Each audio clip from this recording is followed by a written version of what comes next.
सो hey guys, स्वागत है आपका लीगल लेक्चर में।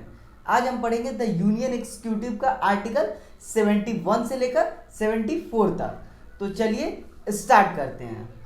आर्टिकल 71 इलेक्शन डिस्प्यूट के बारे में बताता है। इसमें कहता है कि प्रेसिडेंट या वाइस प्रेसिडेंट के इलेक्शन में किसी भी तरह का कोई डिस्प्यूट आता है तो उस कंडीशन में सुप्रीम कोर्ट के पास ये पावर है, ये अथॉरिटी है कि वो उनके केस में सुनवाई कर सके। ठीक है, इट मीन्स कि अगर सुप्रीम कोर्ट को लगता है कि प्रेसिडेंट या वाइस प्रेसिडेंट के इलेक्शन में किसी भी तरह का कोई प्रॉब्लम है तो उस कंडीशन में सुप्रीम कोर्ट उनके इलेक्शन को इनवैलिड डिक्लेयर कर देगा। ठीक है, एंड पार्लियामेंट प्रेसिडेंट और वाइस प्रेसिडेंट के किसी भी मैटर में रेगुलेट कर सकता है। ठीक है, तो ये था मेरा आर्टिकल 71।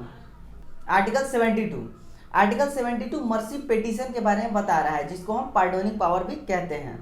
ठीक है, इट मीन्स की दया याचिका। ठीक है, इसमें प्रेसिडेंट के पास 5 तरह के पावर दी गई है। ठीक है, फर्स्ट है कि प्रेसिडेंट के पास इतना पावर है कि अगर कोई भी पर्सन जिसने कोई क्राइम किया है, ठीक है, उसके मतलब कि जो सजा मिलने वाली है उस डेट को ये आगे बढ़ा सकते हैं। ठीक है, सेकेंड है हमारा कि प्रेसिडेंट चाहे तो जिसने ऑफेंस किया है, जिसने कोई क्राइम किया है, उसके सजा को रिड्यूस भी कर सकते हैं। इट मीन्स कि अगर उसे फांसी हुई है तो उसको उम्र कैद में भी कन्वर्ट कर सकते हैं। ठीक है, थर्ड है हमारा कि प्रेसिडेंट चाहे तो जिसने ऑफेंस किया है वो, ये स्पेशल केस में आ जाता है, जैसे कि जो प्रेग्नेंट वुमेन है या फिर ओल्ड एज पीपल है, उनके लिए है कि प्रेसिडेंट चाहे तो इनके केस मतलब इनकी जो सजा मिली हुई है उसको ये रिड्यूस कर सकते हैं। ठीक है, नंबर 4, इसमें नेचर को ही चेंज करने की बात कही जा रही है।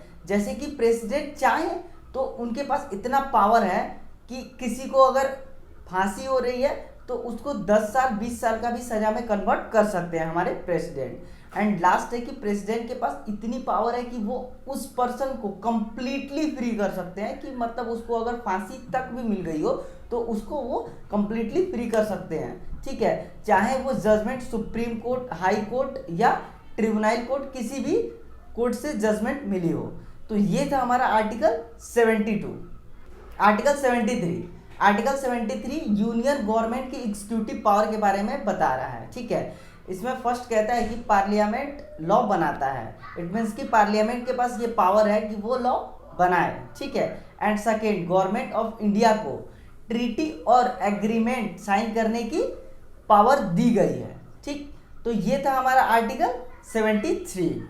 आर्टिकल 74 में कहता है कि काउंसिल ऑफ मिनिस्टर जो एडवाइस देते हैं वहीं हमारे प्रेसिडेंट काम करते हैं। ठीक है, ये अभी के टाइम में मैंडेटरी प्रोविजन हो गया है। इनिशियली ये मैंडेटरी प्रोविजन नहीं था, 42nd अमेंडमेंट के बाद ये एक मैंडेटरी प्रोविजन में कन्वर्ट हो चुका है। ठीक है, एंड हमारे प्रेसिडेंट चाहे तो काउंसिल ऑफ मिनिस्टर को एक बार बोल सकते हैं कि आप इसको रिचेक कर लीजिए। ठीक है, ये हमारे प्रेसिडेंट एक ही बार बोल सकते हैं। ठीक है, 44th अमेंडमेंट में इसको भी ऐड किया गया है।